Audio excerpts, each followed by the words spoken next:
Good evening, everyone. Welcome to Corporate Service Committee meeting, June 15th, 2026.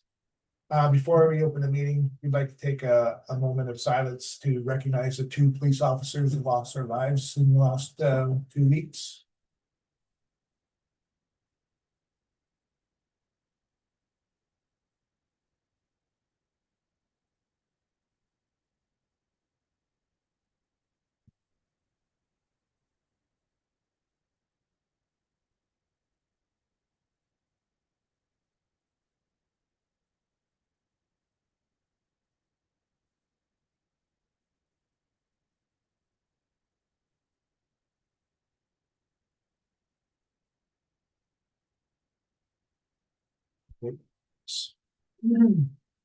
Uh, All the order, moving our second here.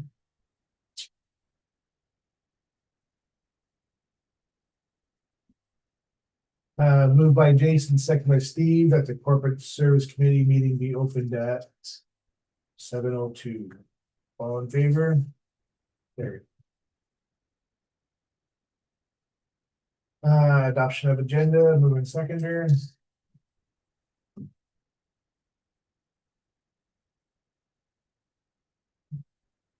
Moved by Mary, second by Donna, that the agenda for the Corporate Service Committee meeting for June 15th, 2026 be approved as presented. All in favor? Any disclosure of pecuniary interests? Seeing none. Moving a seconder.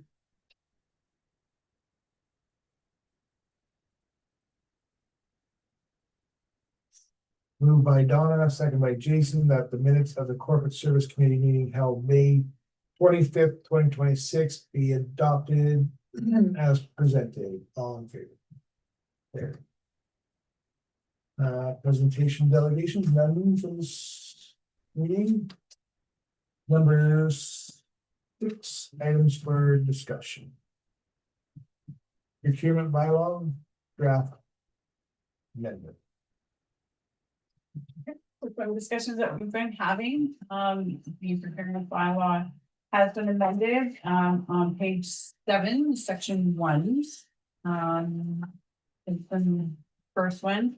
So in April of 2026, the Buy Ontario Act, was ratified and is now in effect. So the act requires that the municipal sector to prioritize Ontario and Canadian goods and services in procurement. So we'll follow that act as we go through and do our procurement policy. And then the second one, I think they're page 14. There are sections, it's at the top, it's been changed to formal quotes or tenders. And the under advertising, we've changed the word from shall to may, because the township currently doesn't have a qualified vendor roster for all things that we purchase. So it just says it may have a roster so that it's not a mandatory thing that can be maintained and keep current, which is how our work. We do have our normal our businesses who come in or say, hey, I'd like to be on your vendors list, and then we can add them to the vendors list, but it's not a formal roster. And then on page 15, they're under the receipt and opening of the bid documents. It's been changed to say that all bid submissions or all submissions or bid documents must be delivered to the municipal office directly and received by a staff member. So it can still be sent by courier later, FedEx, but it has to be received by a person and not in the Dropbox. So those were the amendments that were made to the procurement bylaw. And then in that, there's a state we have to like stamp it, sign it right on the CD. Yeah. Okay. Yeah. Yeah, we do that right at the envelope. Yep. At the back. Yep. That's in there. Yeah, so those were the changes that I captured. The recommendation is just if everyone is okay with those changes, or if there's anything that else that you want to review. Otherwise, we can just have council adopt it at another meeting. Any questions? No, I did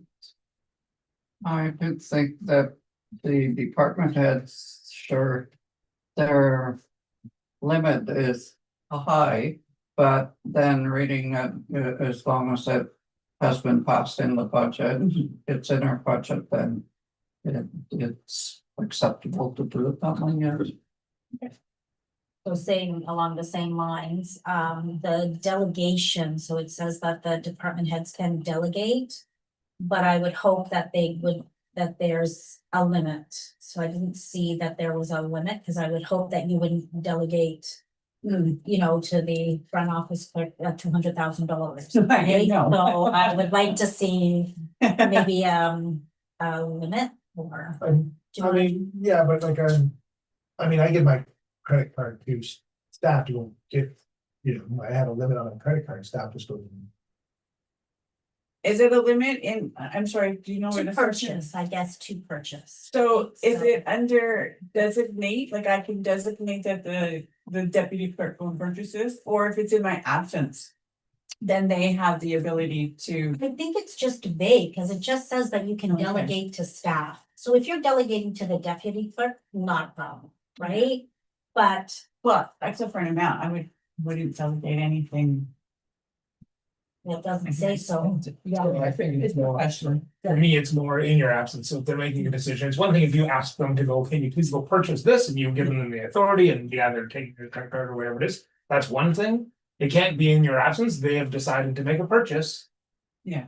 Without that appropriate process, right, without it, and especially once it's set the budget, it's gotta come back to council, but Well, we haven't seen that we have not. where there's a purchase, the report comes and then we're Right, able to yeah. discuss it. Yeah. It just seems a little bit more open in here. If we just tighten the language, that's Yeah. all. Okay. Just tighten that language. so do you want me to bring this back in July?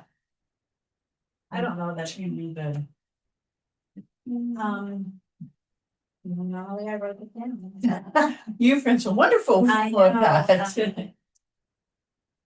Right, because I kind of noticed a few things too on the non-competitive process.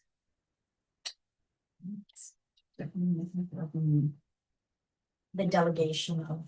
Okay, well, I am on the non-competitive process, Oh, so if so you for the wanna go non- there. For the non-competitive, because that's, so when nobody's, so I would add proprietary to there. So when it's proprietary, there's a no bid.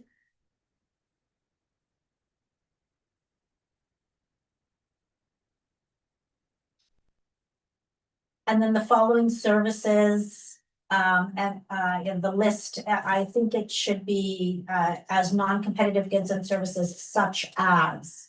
Because in here could be the integrity commissioner, I don't know if HR is covered in that list, right? So Okay. it's not exhaustive, I think, so if we just put such as. Okay. That, and then E, so I think some of the formatting is a little wacky, but that is, sorry. I read a lot, there was a lot. It was a lot. There's an E, like a, Yeah. if it's just a minor thing, I can fix that. If it's just housekeeping. Yeah, I won't, I'm not gonna tell you Yeah. anything about housekeeping, but there was the request for proposal. So there's two requests for proposal, but I think one should be a request for information. So when we are asking information in order to build a request for proposal.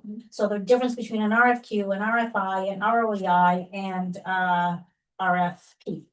Right, so that's all it is. It's actually just semantics. It's not, just to make clear what the differences are, but I don't think we have a request for information in here, which sometimes builds the proposal if we don't know. Yeah, because if we don't know what the proposal should look like, we want the vendor or the proponents to help us, right? So that's what a request for information is. You have the definition in here, but you're calling it something else. You're calling it proposal, when I think it should be information.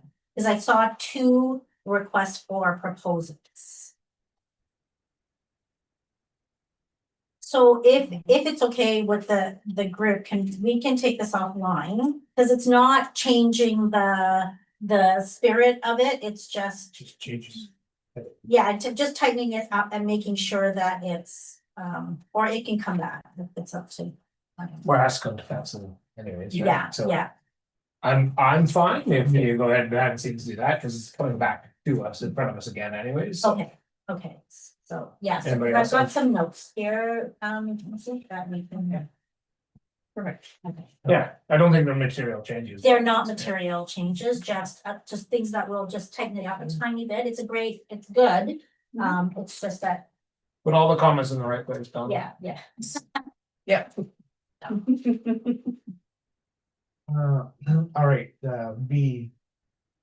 Procedure bylaw. Yeah. Okay, so I did send two different, I sent the track changes, so everyone can see where we changed the information. And then one clean copy, because then it's easier to read, for sure. Some councils have already reached out with some of the grammar, things to tweak, so we'll tweak those up. They're not material changes. Yeah, so under definitions, the first big change is. The first change is that we added the definition of retreat meetings, and those are the meetings where we've had the financial. Overview, of like spending a morning going over the education piece, here's where it is, this is what Bonfield is like, and then the afternoon is more of the strategic. Conversation. Typically, decisions get made at retreats, but it's definitely one to brainstorm and kind of land on where we might see, gives us all something to think about. Under 3.2, the change in there is we broke out the council notice versus the public notice. So it's that the clerk shall give notice to council by the end of day on Friday prior to any regular meetings. Typically, we do try to achieve this by noon on Fridays, but sometimes it is in the afternoon that we'll send it. And then the clerk shall give notice to the public. Instead of putting in the time, we're just saying that we, as soon as possible after council gets notice. So council will get the notice and then the public gets the notice. I did give this bylaw to staff as well to review, and they would like to propose that we also remove the requirement for on the municipal front door. So we put that in the last time we did the procedure bylaw in 23. And we haven't really seen anyone who comes to the door to look at what's on the agenda, what's going on. So they would like to ask if that would be okay if council remove that piece. So it would just be on our website. And then copies at the meeting as well. I wonder about that. Not everybody has a computer. Mhm. Maybe somebody might come to the door to say, Yeah, is there a council meeting or is there not? So. I agree with the mayor. I think the amount of work it is to put it on the board, which is minimal for it just as one more avenue for somebody to potentially know the meeting's happening, what it is, so. I think it's important that we continue that. And that was one of the comments from the ombudsman as well, because we put it on the door, we didn't have a tracking system for when we give notice, so we have started a tracking system now, so we actually document when we give it to council and when we do it on the door. So under public notice, I think that, I'm not sure how we would say this, but sometimes there's technical glitches, there's no internet, there's whatever. There's a few things, there's no internet so we need language that says that, that we will post it. As soon as we find, because I'm sure there's, and I think that back to the ombudsman's report, it's kind of like, okay, we've posted it, we've checked it, it's there, and then you go away, but it didn't, something happened, and now it's not there. And so you're thinking that it's there, but it's not there. So until we're notified, and we would have so how do we say that? Also, there's only, As soon as possible. You make Yes. every reasonable effort. yes, reasonable effort. Yeah, I think that is it, because the other thing is too, that we have 3, maybe staff that can do it. And so if one is sick, one's on vacation, and then all of a sudden something happens to them, what happens then, Mhm. right? So I Valid think point. that, yeah, we need to safeguard, because we can only do what we can do, so. Yeah, we they need get their- something- Yeah, just don't take it out. Yeah, I'd rather it's on the door. Oh, yeah, it can be on the door, but if no one's trying to put it on the door, right? right. So, And sometimes that happens, or there'll be an emergency meeting, if you were to call an emergency meeting and it's a Saturday and staff, like, are we gonna? I think we will make every reasonable effort Yeah. to make it. Yeah, happen. that covers Yeah. it. Yeah. yeah, reasonable effort, I think, is really what we're trying to Yeah. say, but. Well, Yeah, it just gets as us soon off the hook, because the ombudsman has no choice but to hold us accountable to our own single bylaw, right? Yeah, so. So that's what I'm. Okay, so I added in the words of the clerk shall give notice to the public of all regular meetings. With all reasonable efforts by posting on the front door. By posting the agenda cover on the township's website and the municipal front door. As soon as possible after notice to council is given. Yeah, all reasonable efforts to post on the door, put on the Yeah. website. Yeah. Like those are your reasonable efforts, and if those are the expectations, and you're gonna make reasonable efforts to do those. Yes. Okay. Okay. Questions again? All right. Yeah. Oh, no. Yeah, it's wonderful. There's Way more. Way more. June. Okay, we go. Well, do you, yeah, you go. Okay, notice in there, under the emergency, section D in there. The emergency meetings may be held without notice, provided that the clerk has made an attempt to notify, and just changing the word, an attempt has been made to clean that up just to its grammar. And then the front door, again, if it's an emergency, we make every effort to put it on the door, but we may not get it on the door. Yeah, if it's I 2 o'clock. like that, we'll make every, Yeah. Yeah. Um, I have something under the committee and boards. okay, perfect, where we're going next. 4.1, I have a question for the committee. So I think that we should reference the public appointments policy in here. Yeah. Yeah. So, but I mean, Under what section? under committees and boards for. So under 4.1? Well, all committees and boards will be appointed for the term of council as soon as practicable after the formation of council, except where otherwise provided by any act, and then say that it will be governed by the public Okay. appointments policy, right? Which means that there's ample time to post for people, that there's an actual application that people will submit. I've had people actually say they didn't know how to apply and be on a committee, so I think we just need more awareness of that. And in terms of references. I know recreation has a terms of reference now, which is good, yeah. So appointment shall follow the public appointment policy. I'll say policy. Yeah. And then there's, so. I think. We've listed some meetings, But we've not mentioned any external committees, or just say that there are external, like North Bay Mattawa Conservation Authority or DSAB, which is our turn, I think, next time. I don't think we have to list them. Yeah, But I think we just have to say that there are, like, the seniors housing is not on your library board, right? so So, these are the standing committees of council. right, So that's why they're listed. Yes. The other ones are not standing committees of council. So Okay. 4.2 is just the standing committees. Do the standing committees actually need to be listed in the procedural bylaw, or can you actually just make reference that they at the beginning of each council, at the beginning of the term of council shall create their own standing committees, right? So if the next council decides, because right now you're gonna list planning advisory is moving to a committee of adjustments, because that's what we currently have, but if but. the next council Yeah. decides, hey, we'd like to go back to planning advisory, Advisory, then you're not set with old language Yeah. in this bylaw, right? So. Okay. Yeah, for sure, we can remove. They Yeah. don't have to. yeah, I think you just make a reference to how And we'll have the. those standing committees Yes. get yeah, created, right? yeah, I mean, an updated list can be found here. yeah, I think that. Because An there are, updated list posted website, or whatever. it is. yeah, police services is not on there, there's, so. But I think that that's a separate document, because it changes, so we don't wanna keep changing the body of this, so. Yeah. But we can put them in the public appointment policy, because I'll have to list in there who you publicly appoint. Yep.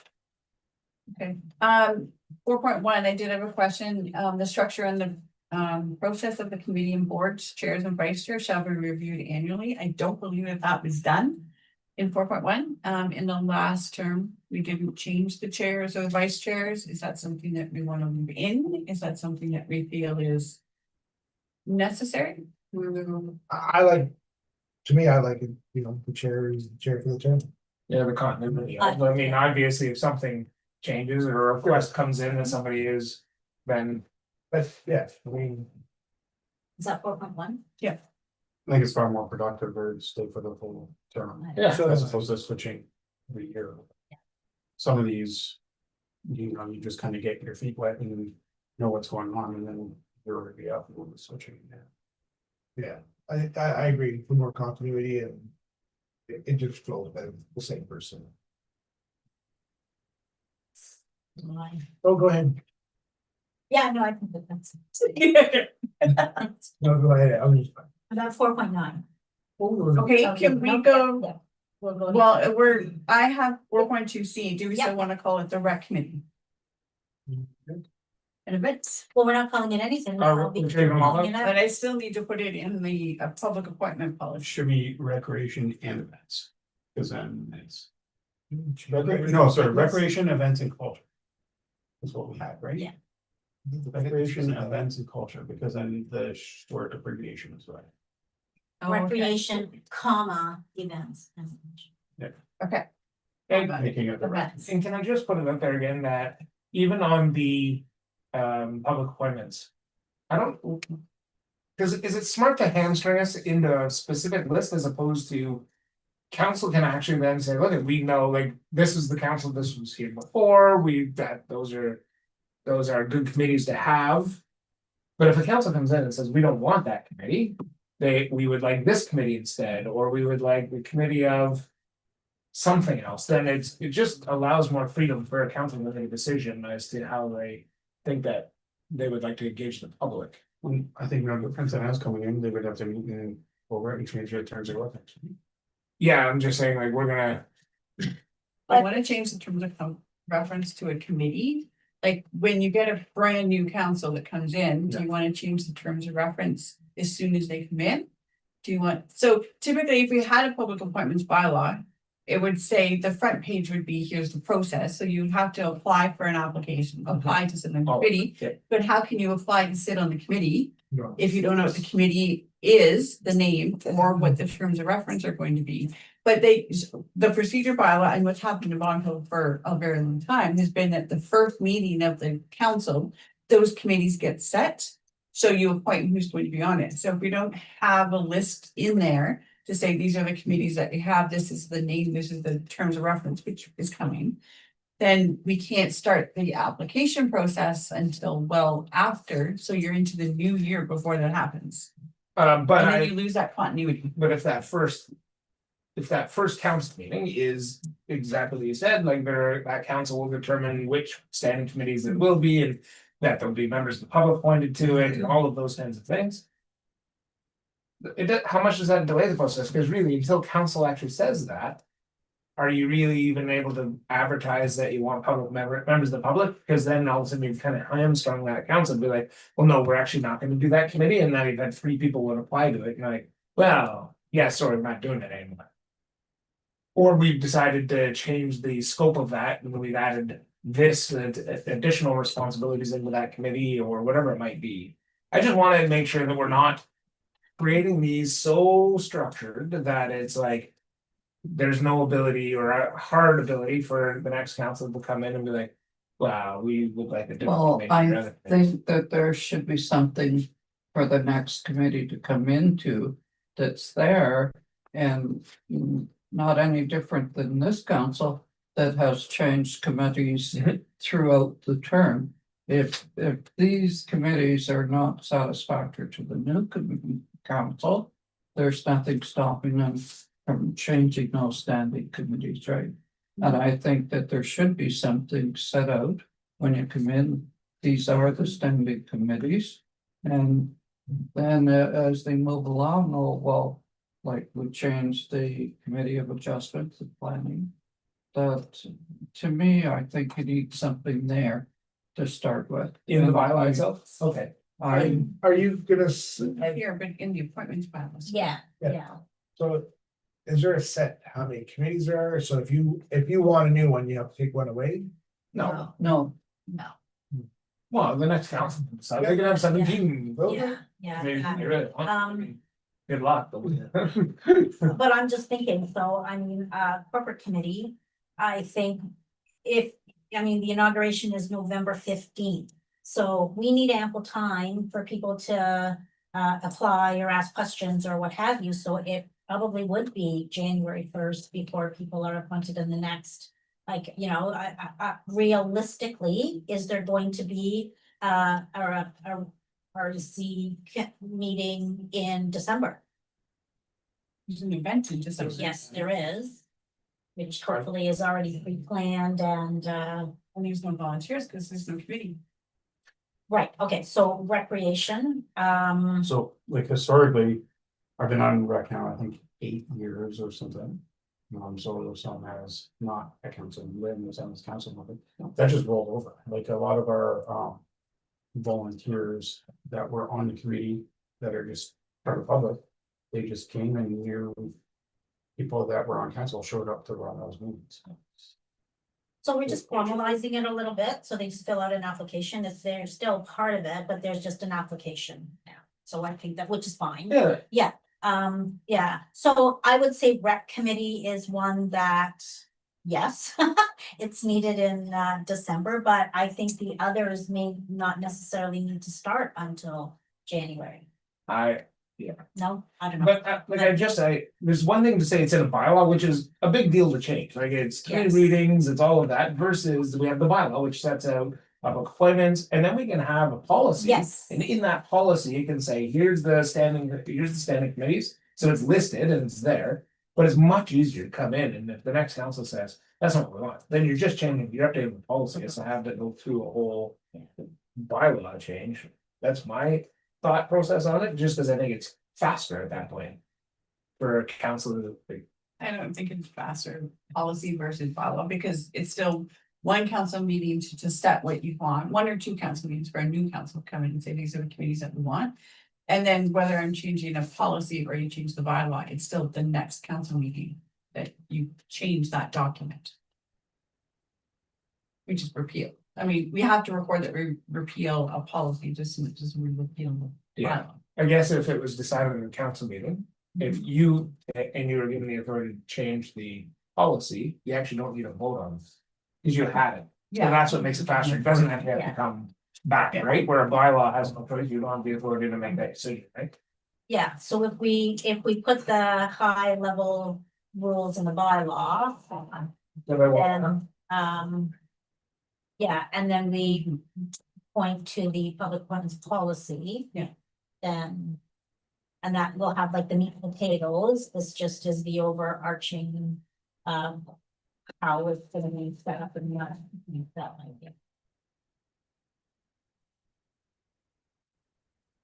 So procedure well, I'm moving. their meetings one big long. Yeah, I'm not done yet, Mary, so, Okay, you're on 4.9, but I've got full word. yeah, go ahead. Just so that a committee can cancel, 4.4 is about a committee that they can cancel a scheduled meeting upon the chair's final approval. Reasons may, for example, be there's no agenda items by the prescribed notice date, or it's known that there's no quorum that's going to be present, and all cancellations will be communicated on the municipal website. Just to give us that authority to do it. Yeah. 4.6 is, that comes from the amendment that we did in 2024, that all committee meetings are actually done in the committee room and they are recorded. Originally, we had that the fire one was not. Added in a 4.7 that council may appoint an ad hoc committee and its members for a specific topic matter to be researched and discussed, or recommendations to be brought forward to council for council consideration within a specific time period. Again, it just lends that authority to do it. Can I back up to 4.6? Yep. Right now it says, Okay. shall be live streamed and recorded, which is great. But I think that actually, if we're talking about what gets us in trouble with, if there's a technical glitch, if something happens, does that mean you can't hold the meeting? Like you have to cancel the meeting because we can't live stream it? Versus if you're loosening that just a little bit and say may be live streamed, or all reasonable efforts will be made to live stream. Reasonable Yes, effort. yeah. Where if like, again, internet's down, Yeah, like, And that applies to 6.1 as well, because I've got that written down. okay, so all committee meetings shall be held in the committee room of the municipal office. all reasonable efforts shall be made to live stream and upload. And that goes for 6.1. I think I have it under electronic meetings. That's Yeah, 6.1, but it says shall, it doesn't say may, it should say may. No, just all reasonable efforts are. Yes. Shall be made to Yeah. live stream and record. okay, I can do it. So 4.7. So all committees of council shall publicly post the agenda and minutes on the municipal website. Standing committee meetings may be live streamed and recorded for public convenience. Not saying if it's not live streamed, it's just for public convenience. The public are welcome to attend meetings in person. That was to get us out of the shall, and they shall be live streamed. Yes, So the secretary, in consultation with the chair, shall prepare the agenda for all meetings. so wait, Those are so for back to committees? 4.9. So all committees of council That's- shall, That's actually around 4.8. oh, sorry, no, am I reading the wrong one? 4.10 says the secretary in consultation with the chair shall read. Okay. Am I reading the wrong one? I don't see a 4.10. What am I reading then? Mine stops at 4.9.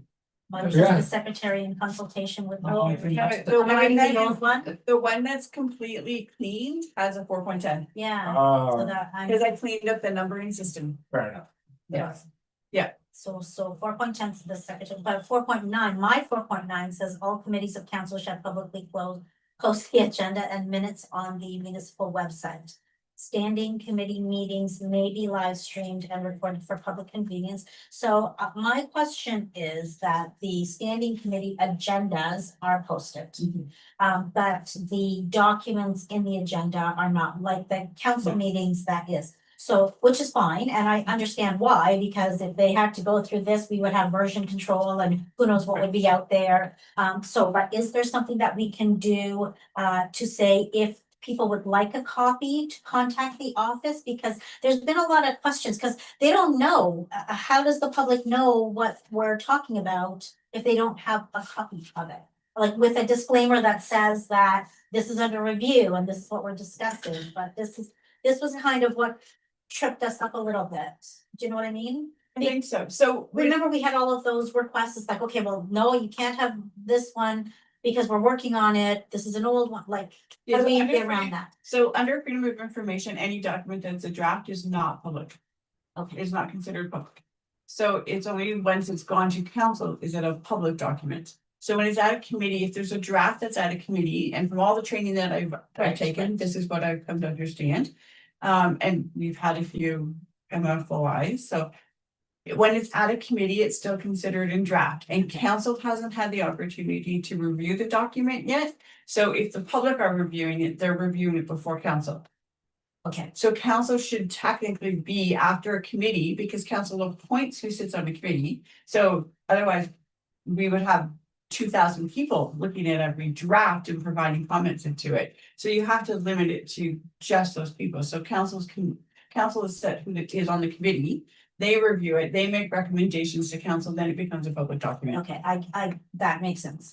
Okay, Right, so it's the agenda, these are, but they can get the bylaw or the document, whatever we're reviewing in its current form. Like, right, so that procedural bylaw that's in its current form, they can have. Yep. They can listen to us talk about these sections and what we're adding, to understand. Yep. And then, once we pass it, then that new one that's perfect. Yeah. Yeah. Yeah, The once it's updated gone, one. once it's gone to council. Yes, Yeah. once it's gone to Because council and then passed. council's gonna pass it right away. Right, Like- right, like- but- For instance, the procedural bylaw, some of the other ones as well, they require at least 2 meetings, right? So user fee procedures. So you would get this at the next council meeting, just to say, here's the notice that we're passing it at the next yeah, meeting. okay, that makes a So there's lot of lots of sense. time for comments. Yes, perfect. Okay, thank you. Yeah. Here's more. Yeah, no, I got it. That was good.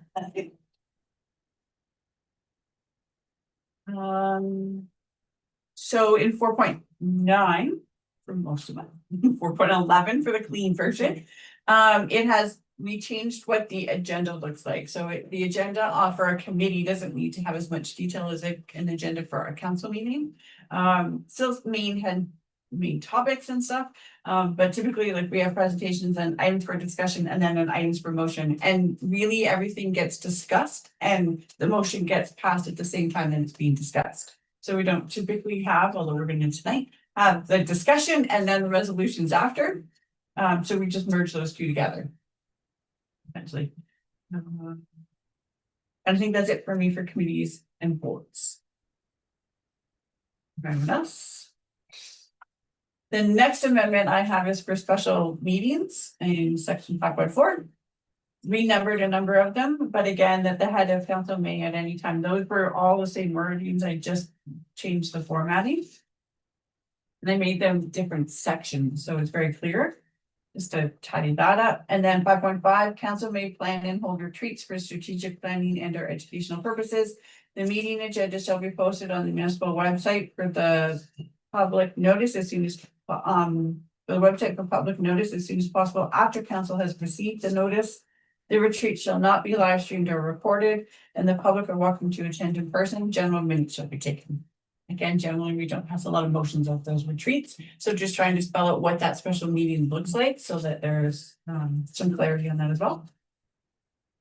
Electronic meetings, 6.1, so meetings shall be live streamed and recorded, but we're changing that wording with all reasonable efforts are made.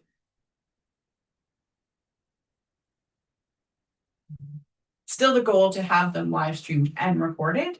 But again, there's language that I've added in so that the public are welcome to attend in person at the meeting location as the official public meeting means. So that means that attending in person is still that's considered the public meeting. Being live streamed and recorded are just for conveniences. Yes. Okay.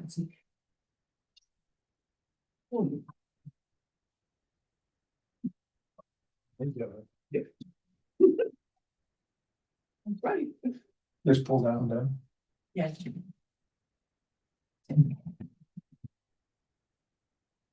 So 6.7, I just added a space. Changed up some of the things, so now I'm back onto section 7.2. Wait, Okay, 6.13. Observe, my copy, 6.13 is the public shall be permitted to present a delegation by electronic means and attend a meeting to observe the proceedings of the meeting through live stream services. The public shall not be entitled to participate or observe any closed meeting electronically. Okay, so that's just under, like, they're not allowed to observe any meeting, period, a closed meeting. Right. Okay, but this is just electronically. So we've said that elsewhere. we've said that elsewhere, and we're also putting it here. Sorry, thank you. That's just. Mhm. Okay. In 7.2, I just added the words the legislative authority for the proposed closed session, and then just went on the rest. For the exemptions that are there. 7.5 added that all deliberations while in closed session shall remain confidential unless otherwise agreed upon by the majority vote of council. Only the final results of deliberations may be made public when council authorizes such disclosure. So again, we don't talk about she said, he said, what, it's just the result of it at the end. And again, that's typically done for motion anyway. So then, can I ask you, so then when you do the motion, you have to come out of closed session, right? Except for, there's a thing in there where you're allowed to have two motions that you can do in council. And when you instruct staff, or education.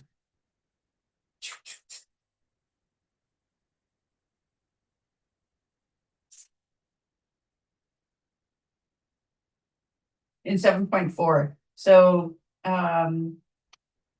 the vote is for a procedural matter or for giving directions or instructions to officers, employees, or agents of the municipality local board. So when you're giving instruction, you can do that in closed. Okay. Mhm. it might be, consult a lawyer, this is the question I want you to ask, this is, so it gets more into the specifics. And then when we come out of closed session, you do a motion. You can make a motion outside. You can, if it's not one of those allowable things that you can do inside, so, yeah.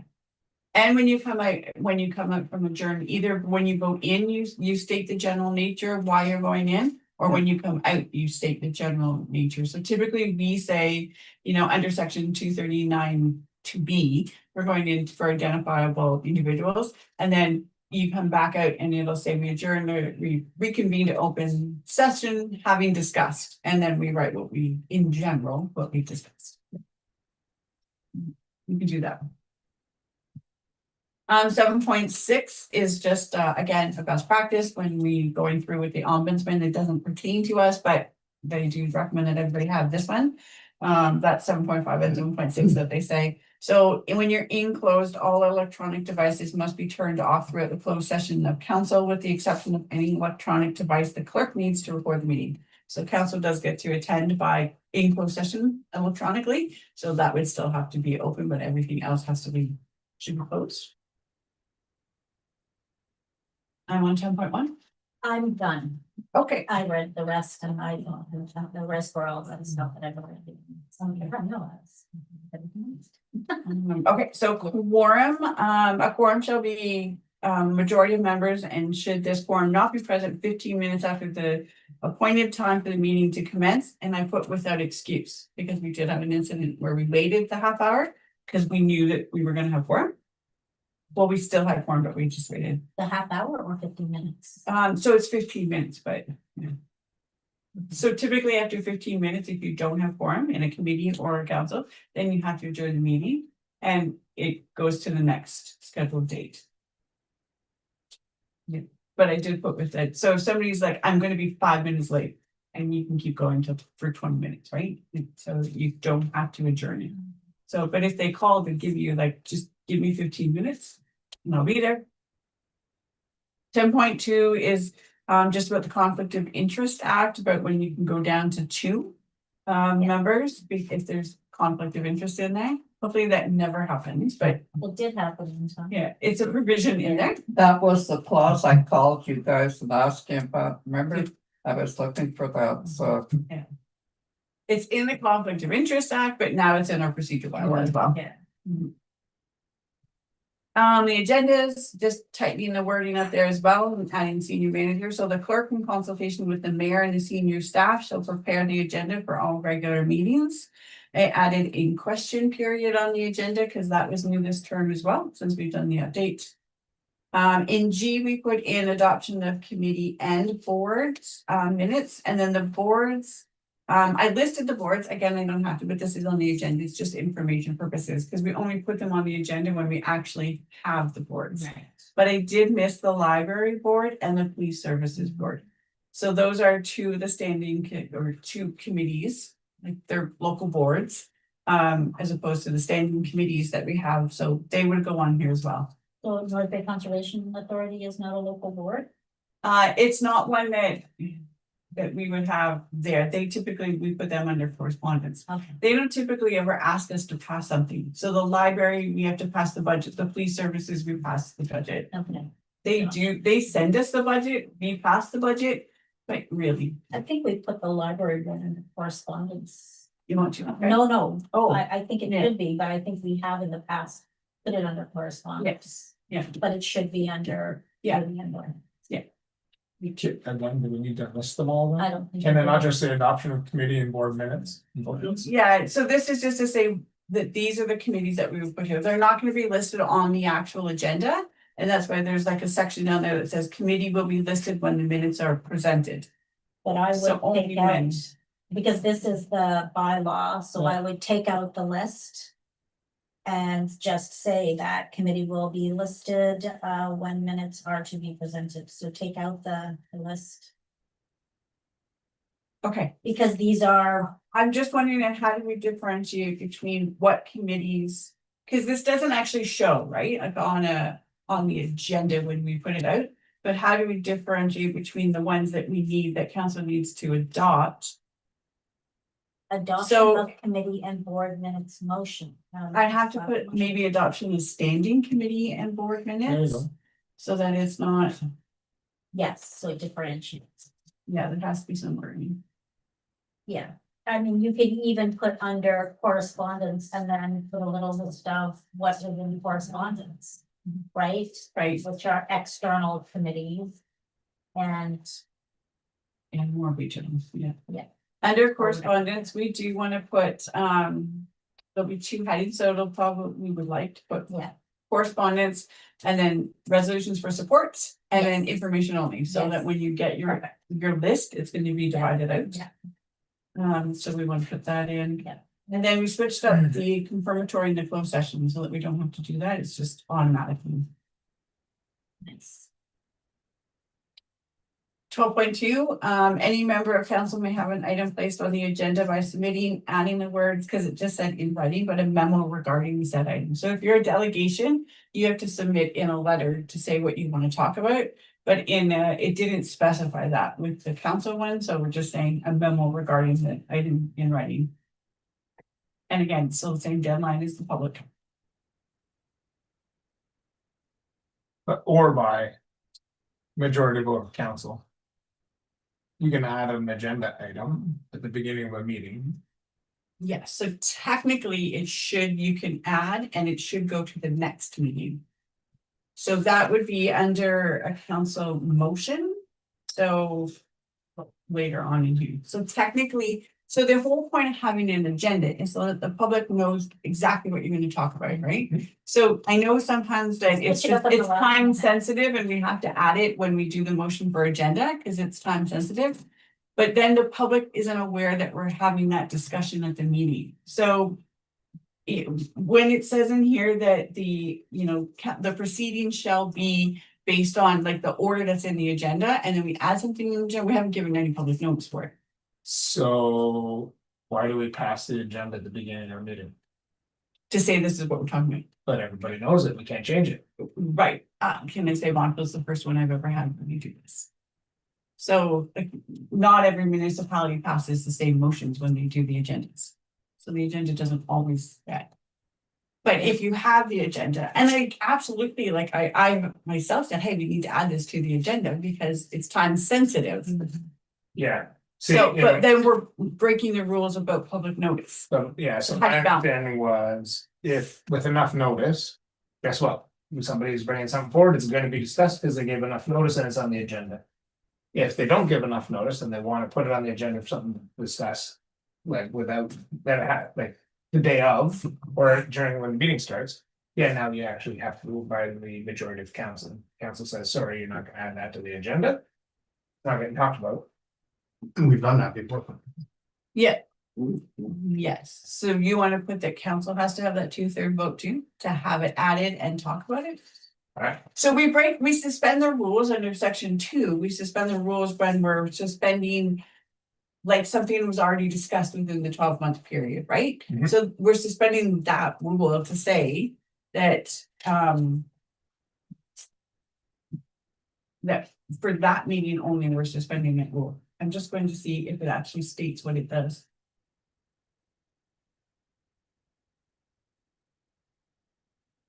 Yeah, so you could put it under that.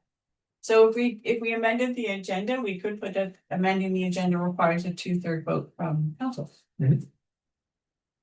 I think so. Okay. Sure.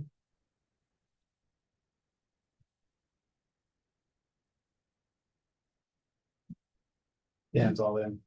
It's like, how do we get to the end of this? That's what I was wondering. Just see the red on it. That's why it's at a committee, so we can have these conversations and flush things out. Yeah. Some people's strengths is this and other people's strengths are other aspects of being on council.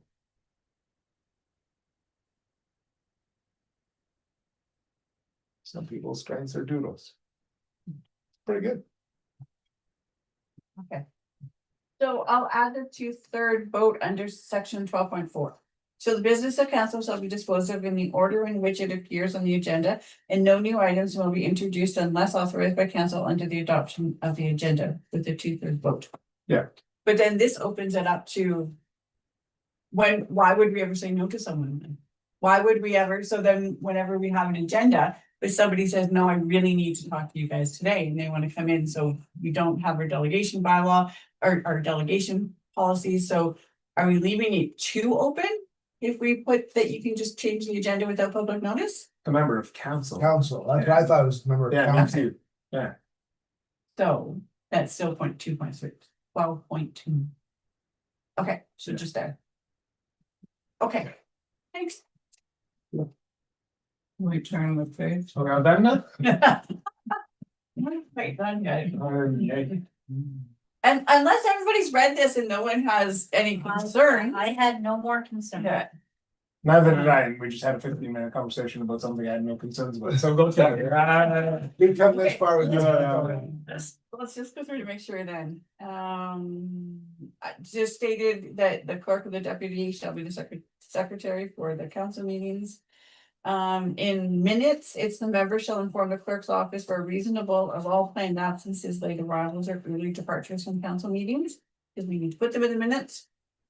And then the minutes of each council or committee meeting shall be presented at the next regular meeting for approval. Once approved, the minutes shall be signed by the presiding officer and secretary. Just a procedural cleanup. Presentations and delegations under 16. Again, persons wishing to address council may do so by informing the clerk in writing on or before the noon on the Thursday. 16.1, this is what's added, so that the written request for delegation shall form part of the official public record. So we're informing them that whatever they submit to council is a public document. No surprises. Has to include their name, their address, contact information, which we redact when it goes to public. And then a detailed brief of the topic to be discussed and the request or direction that the presenter is seeking from council, so that council doesn't have any surprises at the council meeting.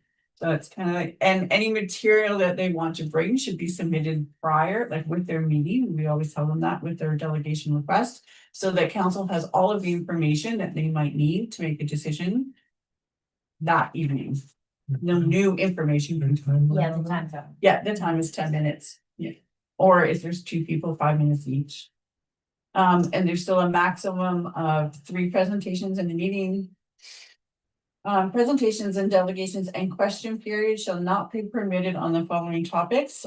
Adding this in again is the ombudsman best practice, labor relations, union negotiations, employee relations, advertisements for products or services, election campaigning, a draft policy or bylaw being crafted and not yet presented at a council meeting, speaks to what we were talking about before.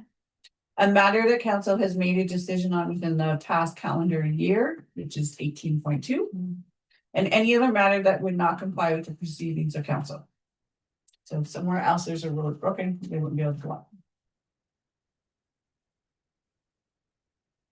on. A reconsideration, so that's 18.13. So no question upon which a notice of reconsideration has been accepted. This is council again, this isn't public, this is all of the council debate rules. Shall be considered more than once, so you can't think of, so I'll just start again. So no question upon which a notice of reconsideration has been accepted shall be considered more than once, nor shall a vote to reconsider be considered unless substantial new information is received in writing, which would suggest otherwise. So you need to have, so when you have a motion for reconsideration, the council that voted in the way that the motion went, whether it was carried or lost or defeated, they can bring it back for reconsideration. And then, but they have to have new information. Notice of motion and just put its forms, just saying that the document forms part of the agenda and the discussion, saying it's in that language. Nothing else, I don't think. The presiding officer shall vote on any matter up for decision. I'm not sure why it said without having to relocate or leave the room. Presiding officer does get a vote on every motion. And that was it.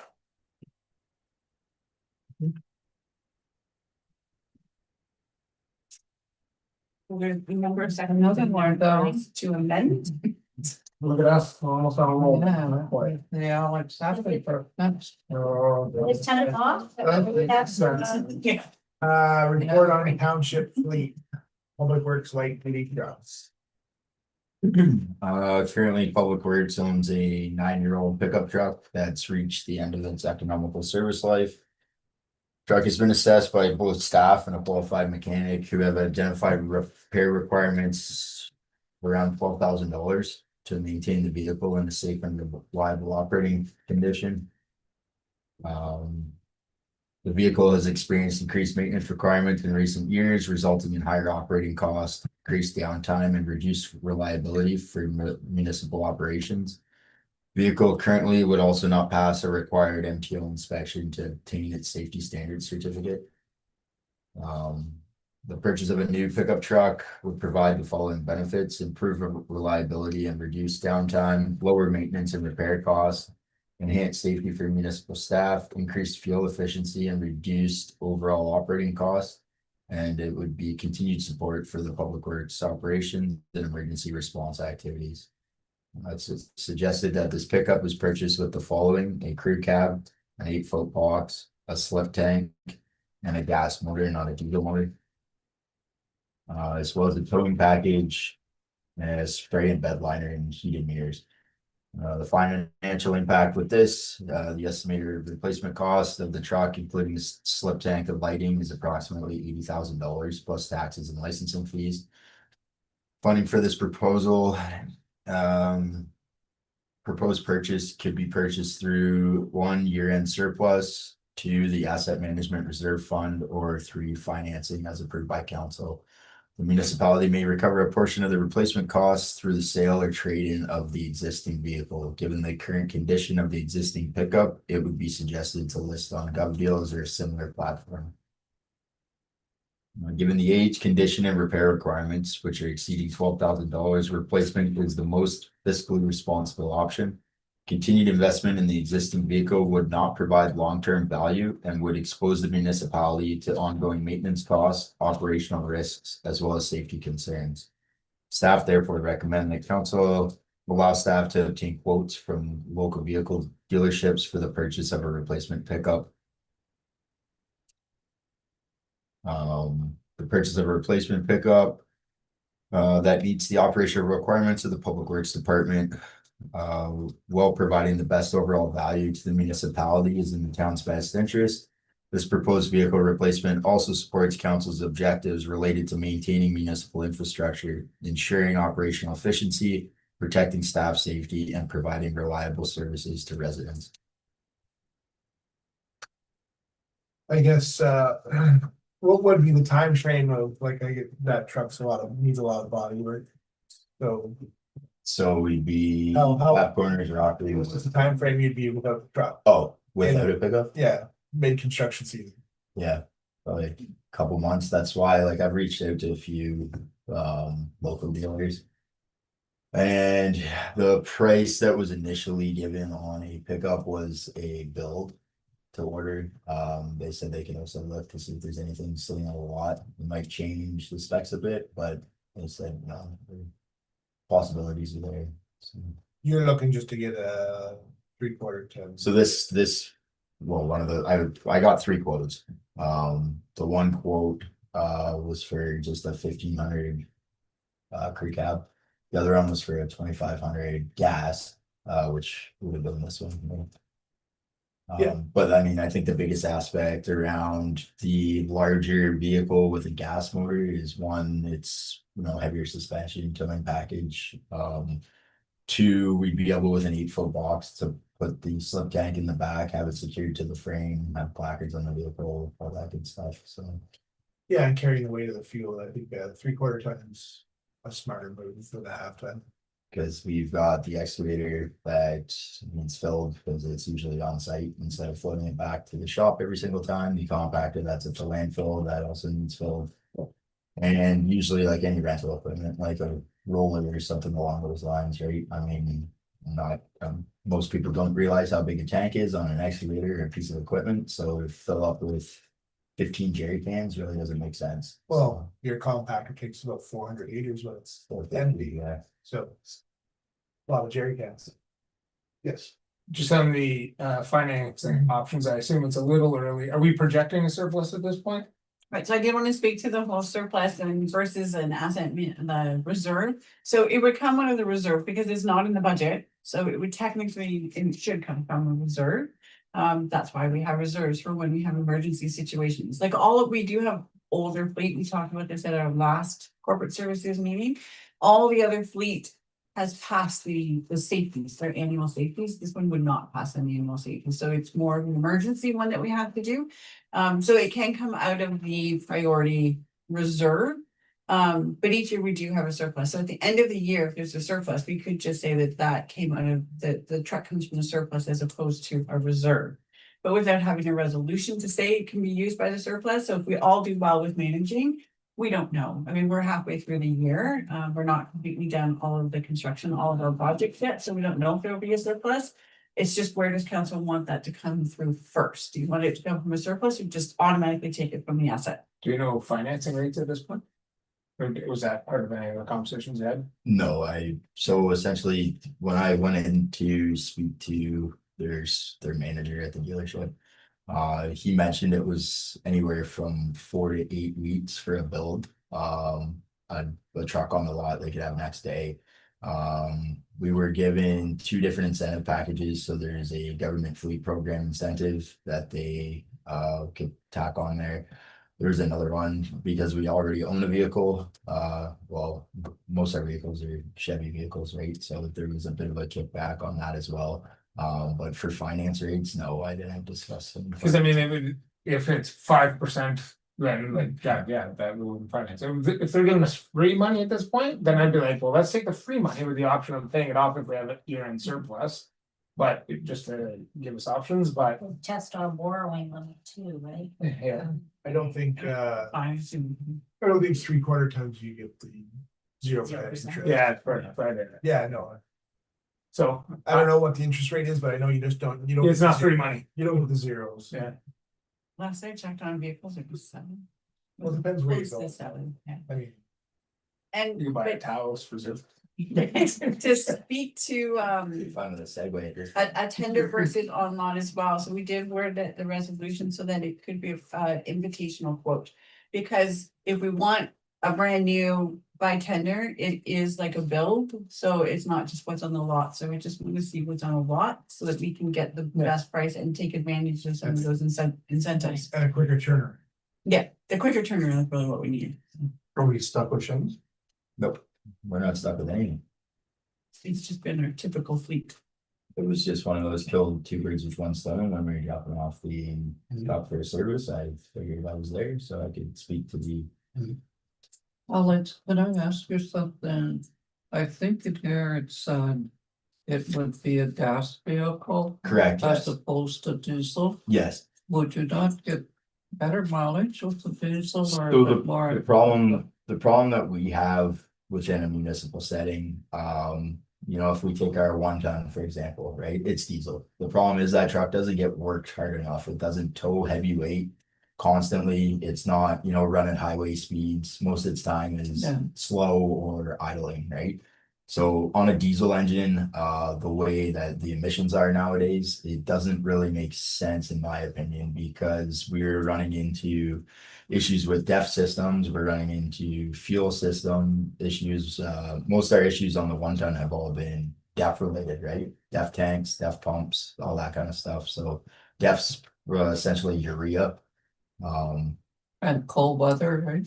Well, and that's another, like our 1 ton's parked inside throughout the winter.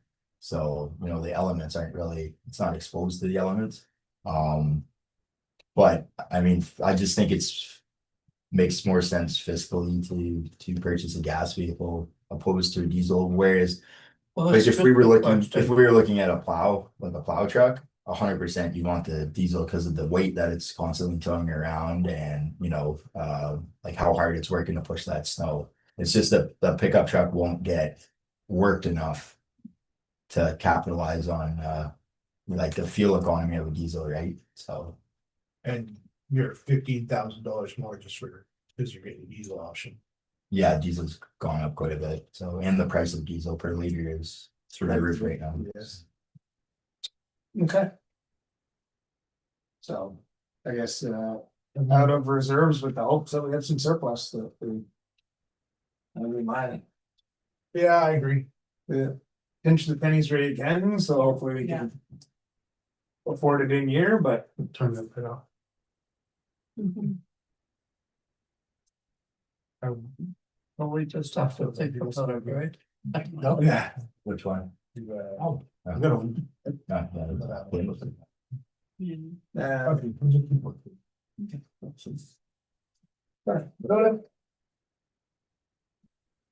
Okay, the administrative penalty program. Did you get what you needed from us on this? Yep. Yeah, There'll be a motion later. okay, great. Yeah, I'm gonna read. Sorry. No, no, no, no. Yeah, great, great. We're just gonna go through all the. Yeah, of course. We'll have more discussion, I'm sure. So the administrative penalty program, at the last corporate services, I believe, in May. Might have been able, we had a report, council approved that we would move to this system. So this is the first draft of the bylaw. Again, thanks for helping on that. Essentially, all of the rules for the penalty system are laid out in the municipal act. So you really, there's not a lot of flavor to change things from one municipality to another because it's very prescriptive. As you can imagine, like you're making a penalty system instead of going through a POA. So it's very prescriptive. So a lot of it is just incorporated into the bylaw.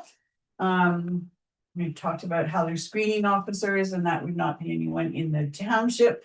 And then a hearing officer who would be more of a paralegal or someone else, if someone wanted to come in to do that, just makes our enforcement much simpler for everybody all around. So I don't know if there's any. I have some notes. Okay, I'll just go through the designated, yeah, I would hope so, that's why we bring these to committee.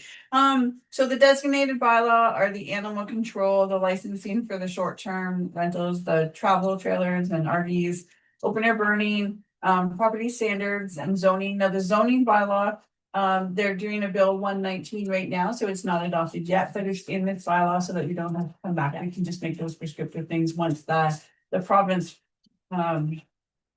passes that act. And then for the waste management and recycling as well.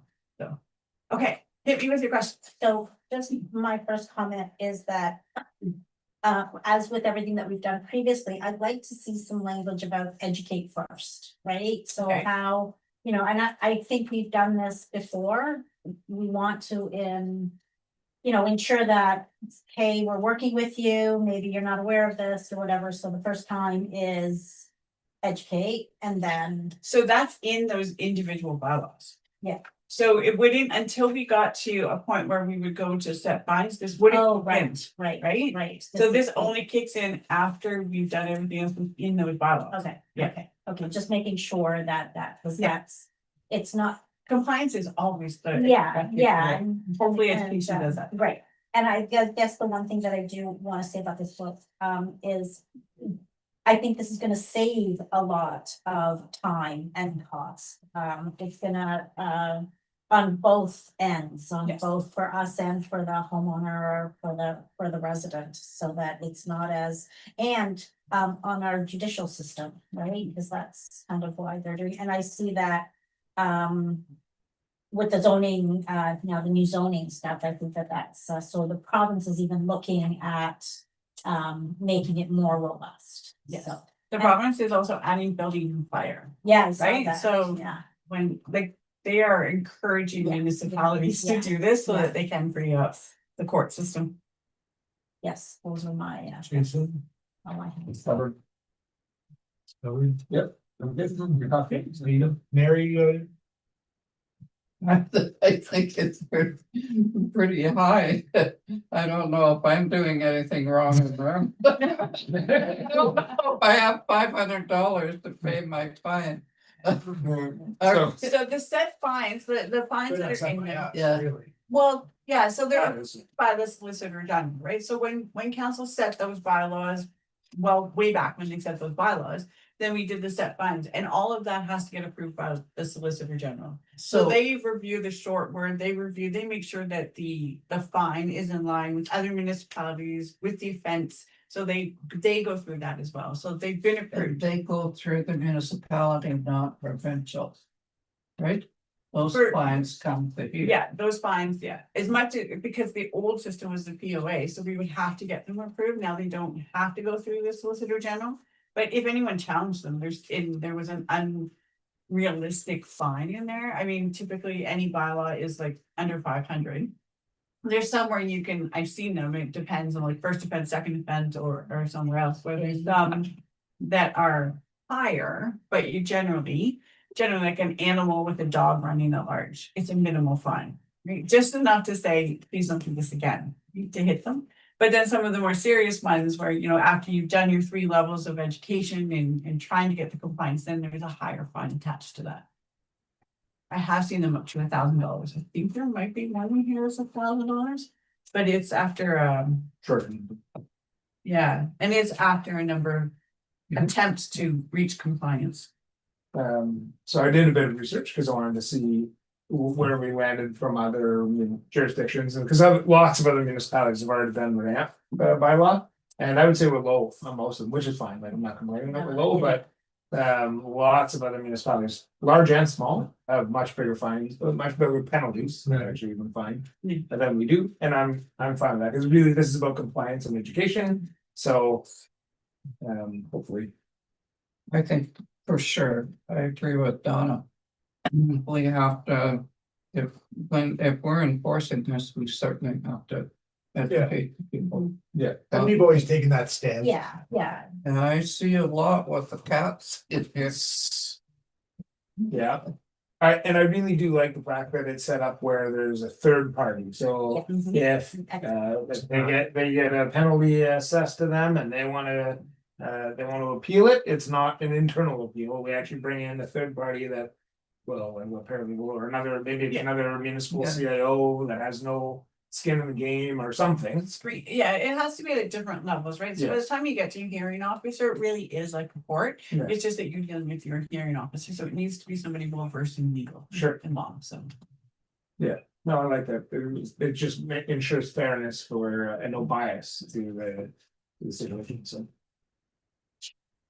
all right. Fire permit bylaw draft.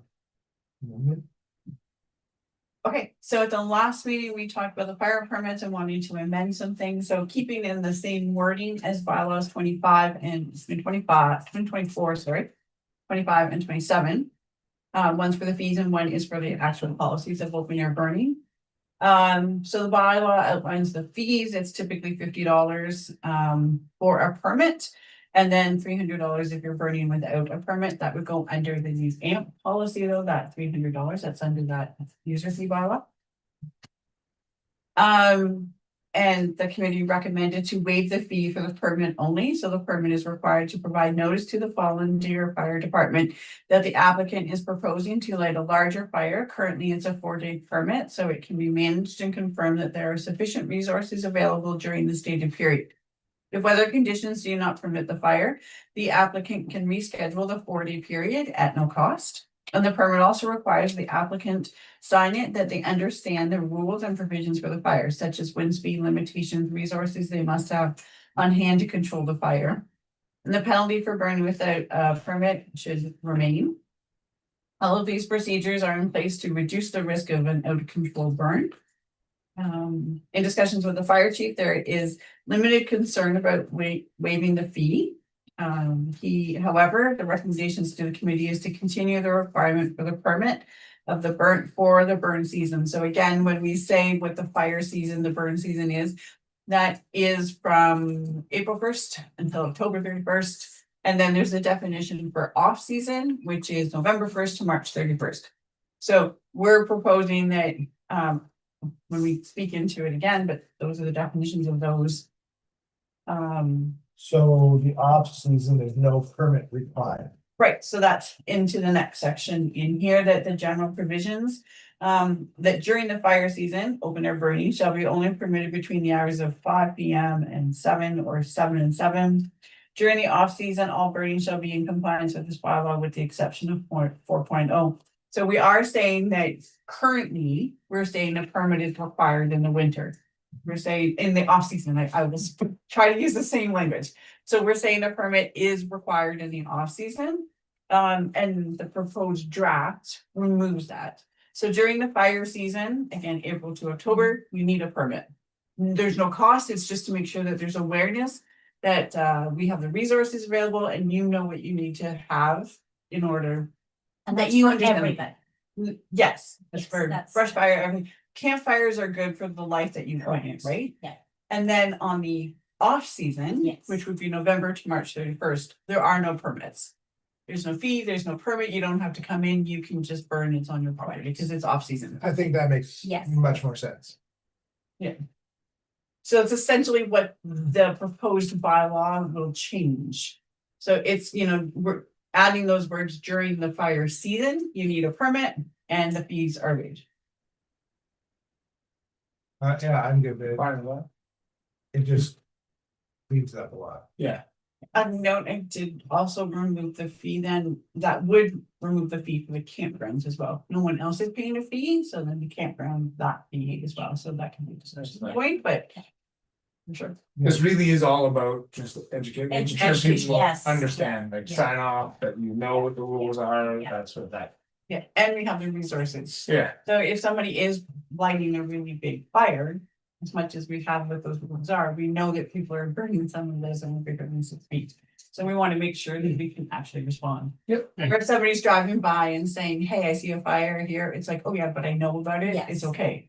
So we don't have to pull out and respond because we know that there's a fire going on. And protecting municipality from possible bills with, again, our Oh, absolutely. fire escape. Like, Mhm. All right, F, economic development consultations. This is just an awareness piece for everyone, so everyone knows council did move to doing a 5-year economic development strategy. The last week of June, so June 29th to the July 3rd, the consultant will be in Bonfield. On the Monday night, there's consultation, he arrives on Monday, there's consultation that evening, with all of the council members. And some of the senior staff, and then on the 30th, we're going to have a focus group meeting with the tourism and agri-food sector. That'll be by invitation as well. And then that's at 2 p.m. At 7 p.m. We're going to do a consultation, another focus group meeting with the larger businesses and trades. So we'll be doing that. These are at the fire hall as well, but that'll be by invitation as well. Then we have Canada Day, and our consultant is actually going to be here on Canada Day, so before the festivities start. A focus group meeting with some of the long-term seasonal property owners, new people, so the residents of Bonfield, anyone who has come, they can come in.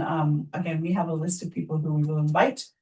And then at Canada Day, there'll be a booth, there'll be a little tent, he'll be there, we'll have some banners and items, like we have extra recycling bins, we still have some of the Klingon stickers with our logo and stuff, or t-shirts, so we can just give all of those things away free. And then hopefully that brings people into the booth. We'll have we hope to have some tablets where they can go into the community survey. And we did launch that today, so it is on our Facebook and our website today, for the community to do that Well, survey. and council, we should all be Yes. filling that survey out. So any resident who lives here, Mhm. anywhere here, if they live here. Today. Oh, good, did you do it already? Thank Nice. you. Okay. Yes. we- Yeah. So So that show off. I saw it. Now I'm gonna go look to see who number 1 was. Yeah. I don't know, you know. Oh, that's Yeah. good. The survey is like the community survey, it goes right to the consultants, so it doesn't actually come to us, it goes right to the Yeah. consultants. It's stored, if someone gives the private information so that we can do any follow-up, it's stored on their servers in Canada still, so it's very secure. So there's no concerns about privacy or any of that. Completely anonymous. Yeah, completely. Questions are optional, so you don't have to answer every question. But that'll be mostly, hopefully we'll have tablets so people can do that at Canada Day and fill that out if they haven't already. We really want people to, like, we want council to promote that, so that Yes. send residents there, because they really need to hear from everyone as residents, as business owners, how we can further Gonna be too busy talking about. Bonfield. Well, And that's perfect, because you guys shouldn't be at the table. You no, no, should no, be we're not at the encouraging table. Everybody That's to what I'm come to the saying. table. Yeah, we're encouraging people to go. Yes. And then we do have another focus group on the third as well. The second. I'm skipping from the first to the third. I'm already done. On July 2nd, we have another regional focus group meeting with regional agencies. We're doing key informant interviews. So we do have a selection of business owners who we have asked for key informant interviews, and then we're doing the town hall public meeting on July 2nd at 7 at the town hall. So that will be led by the consultant. It'll be tables, it's very interactive, so it's not just a sit, listen, and we'll speak. It's interactive, like you will have survey sheets to do, you'll have things that you have to list out, so it is more about giving the consultant the information he needs, but you'll be doing it in your group on the table. So similar to, if anyone came to the agri-food forum that we did, or the trade. Yes. The developers, forum as well, so just again, we're looking for, feedback, ideas, there's been, a lot of work, it's, and we're gonna get something incredible from this. Sales pitch. But it, Incredible. Yeah. yeah. And it, well, hopefully, there's with all of this public consultation, hopefully it really will be community built. It's gonna like. Well, I also Saying think we're asking the that experts. people are, we're often, people love to compare us to all of the neighboring communities, and I'm not sure that people are aware that we have hairdressers, tailors, seamstress, landscapers, construction people, roofers. We have tons of farms, farm stands. The list goes on. There's probably 100 small businesses just within Bonfield. And at the end of it, we would like a registry on our website so that when people, Google Bonfield, they're staying here, they're coming for snowmobiling or the trails, and they look on our website, there's a listing of all of the vendors Sure. or people that they can go to in Bonfield, so. Get a grocery store and a gas station and everybody's happy. Yeah. Well, we have some larger businesses as well, right? We have our, Okay, that's the thing, folks.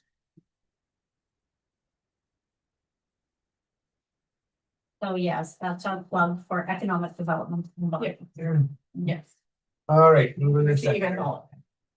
Mary, you're moving? Move this meeting along, in case that's all. I don't know what I'm moving, but I'll move it. Moved by Mary, second by Steve, that the Corporate Service Committee receives a draft procurement bylaw as presented and recommends it be approved by council at the next regular meeting. All in favor? Carries. Moving seconder.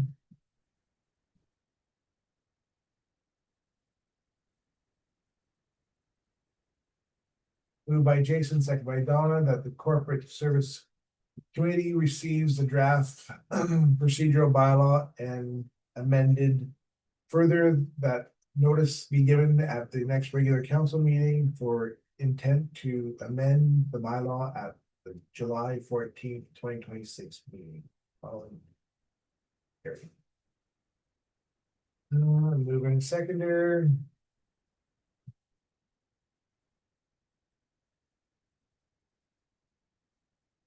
Moved by Steve, second by Jason, that the Corporate Service Committee receives report from Public Works Manager regarding the replacement of the 2017 Chevrolet. And further that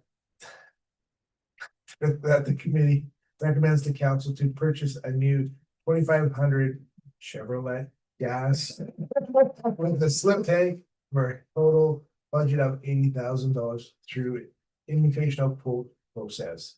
And further that the funds from the purchase be taken from any 2026 operating surplus and or strategic priorities reserve asset management. All in favor? One more time. No. Chevrolet. Move in second.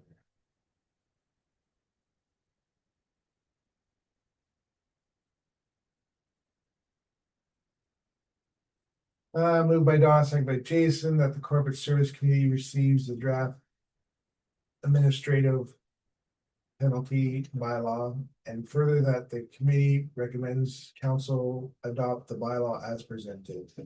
All in favor? Carried. Moving seconder.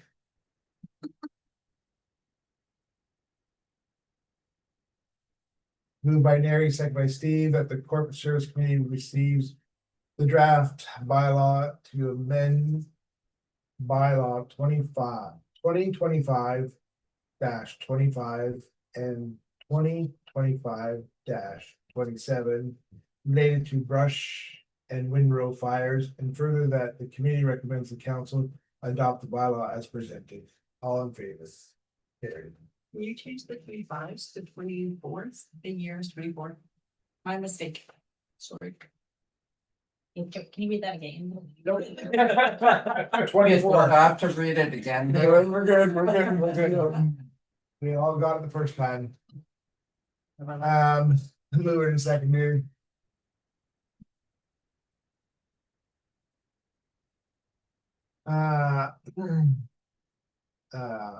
Moved by Jason, second by Neri, that the Corporate Service Committee be adjourned at 8:26. 8:26. All in favor? Carried. Thank you. Good night, everyone. Meeting adjourns. Meeting adjourned. You're running right out for dinner.